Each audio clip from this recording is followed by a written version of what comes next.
नमस्कार दोस्तों, आप सभी लोगों का फिर से स्वागत है हमारे इस YouTube चैनल द सागा में। हम एक बार फिर से आपके लिए लेके आए हैं महात्मा बुद्ध से जुड़ी एक और कहानी जो आपको सद्मार्ग पर ले जाने की प्रेरणा देगी। भगवान बुद्ध कहते थे कि सबसे पहले व्यक्ति को खुद की पहचान करनी चाहिए। दूसरों की बजाय व्यक्ति खुद के बारे में ज़्यादा जानता है। उनका मत था कि बुराई से घृणा करो, बुरे व्यक्ति से नहीं। एक बार की बात है, किसी गांव के पास बहती नदी के किनारे बुद्ध बैठे हुए थे। किनारे पर पत्थरों की भरमार थी और छोटी सी वह नदी अपनी तरल धारा के कारण आगे बढ़ती ही जा रही थी। बुद्ध ने विचार किया कि यह छोटी सी नदी अपनी तरलता के कारण कितनों की प्यास बुझाती है, लेकिन भारी भरकम पत्थर एक ही स्थान पर पड़े रहते हैं और दूसरे के मार्ग में भी बाधक बनते रहते हैं। इस घटना की सीख यह है कि दूसरों के रास्ते में रोड़े अटकाने वाले खुद कभी आगे नहीं बढ़ पाते, परंतु जो दूसरों को सद्भाव और स्नेह देता है वह स्वयं भी आगे बढ़ता है और दूसरों को भी आगे बढ़ाता है। महात्मा बुद्ध ऐसे ही विचारों में मग्न थे कि तभी उन्होंने ग्रामीणों की एक भीड़ को अपनी ओर आते देखा। बड़ा शोर था और लोग किसी युवती के प्रति अपशब्द बोल रहे थे।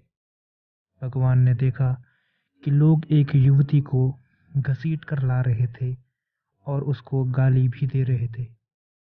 भीड़ के नजदीक आने पर बुद्ध ने लोगों से युवती को पीटने और अपशब्द कहने का कारण पूछा।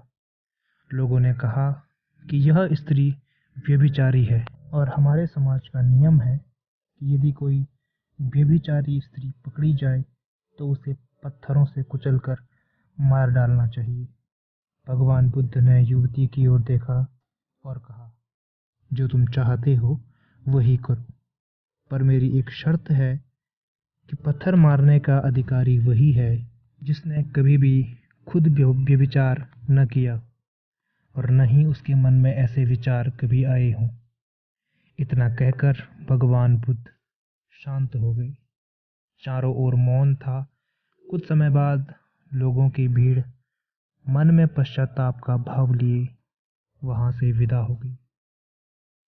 इस घटना से यही सत्य उभरता है कि हम खुद के प्रति न्याय कर सकते हैं, दूसरों के प्रति नहीं, क्योंकि हमारी जानकारी दूसरों के विषय में अधूरी होती है।